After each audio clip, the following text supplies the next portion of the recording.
अस्सलाम वालेकुम काश्तकार भाई। इस साल हमारे बहुत से काश्तकार दोस्तों ने गंदम के साथ साथ थोड़े रकबे के ऊपर बलिंगू की फसल, जिसे तुखम मलंगा की फसल भी कहा जाता है, वो फसल काश्त की।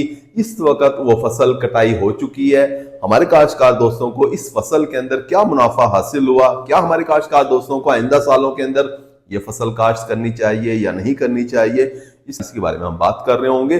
देखिए, तुखम मलंगा एक नाजुक फसल है। अगर मार्च के महीने के अंदर बारिश आ जाए तो हमारे काश्तकार दोस्त को कुछ भी हासिल नहीं होता।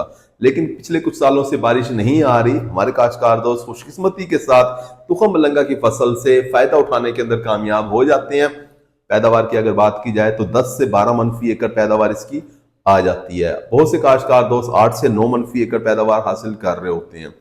देखिए, तुखम मलंगा की फसल की जो कास्ट ऑफ प्रोडक्शन है, यानी लागत जो है इस फसल की, वो बहुत ही कम है। आपको पैसे खर्च नहीं करने पड़ते, ना तो खाद के अंदर ना पानी के अंदर। टोटल अगर प्रोडक्शन टेक्नोलॉजी की अगर मैं बात करूं तो बहुत कम आपको जमीन तैयार करनी पड़ती है। 5 से 7 किलोग्राम बीज लें, आधी बोरी डीएपी खाद की लें, पानी लगा के छटा कर दें और उसके बाद आपने किसी खाद का इस्तेमाल नहीं करना, ना ही आपने पानी लगाना है। जड़ी बूटियां निकल आए तो आपने सिंजेंटा कंपनी की एक्सियल का स्प्रे करवा देना, ताकि नुकीले पत्तों वाली जड़ी बूटियां सारी की सारी खत्म हो जाए।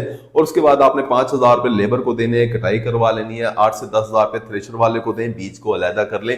बस यही इसकी कास्ट ऑफ प्रोडक्शन है। बहुत ही आसान काम है। बलिंगू की फसल काश्त करके जो बड़ा फायदा हासिल होता है वो ये है कि हमारी जमीन जल्दी फारिग हो जाती है, यानी हमारे काश्तकार दोस्त को अगेती कपास लगाने का वक्त मिल जाता है।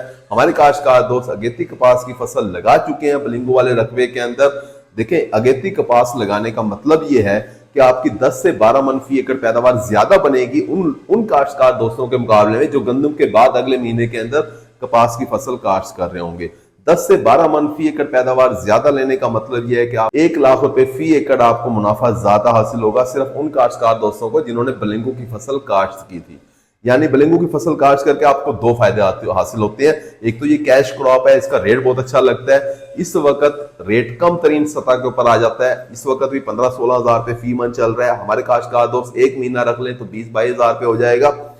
4 से 5 महीने के बाद 25 से 30 हजार रुपए आमतौर पर इसका रेट रहता है। वैसे इसका रेट 40 हजार रुपए फी मन तक भी चला जाता है। लेकिन अगर आप थोड़ा सा देर से 20 हजार रुपए के हिसाब से भी अगर आप इसे बेचते हैं, 10 मन फी अगर पैदावार लेते हैं, 2 लाख रुपए की आपकी ये फसल हो जाती है। 40 हजार रुपए टोटल इसका खर्चा है, 1,60,000 रुपए आपको मुनाफा हो जाता है अगर आपकी जमीन अपनी है। और अगर आपने ठेके के ऊपर जमीन ली हुई है तब भी आपको 1 लाख रुपए फी एकड़ तो मुनाफा हो ही जाता है। लेकिन इस फसल का मुनाफा एक तरफ, और ये एक महीना जल्दी आपका जो खेत फारिग हो गया है, जिसके ऊपर आपने अगेती कपास की फसल लगा दी है, जिसके ऊपर आप 1 लाख रुपए ज्यादा मुनाफा लेने वाले हैं, ये 1 लाख रुपए मुनाफा एक अलग है। यानी हमारे काश्तकार दोस्तों को ये दो तरह के फायदे हासिल होते हैं। देखिए, गंदम के साथ साथ आपको इस तरह की छोटी छोटी फसलें, जैसा कि सौंफ की फसल, जैसा कि जीरे की फसल, इसी तरह से किनवा की फसल, इसी तरह से बहुत सी फसलें हैं जिनके बारे में आइंदा आपको वीडियो वक्तन फवक्तन मिलती रहेंगी। अगर आपने हमारे चैनल सब्सक्राइब नहीं किया, चैनल को फौरन सब्सक्राइब कर लें ताकि सारी की सारी वीडियो आपको वक्त पे मिलती रहे। अपना ख्याल रखिएगा। अल्लाह हाफिज।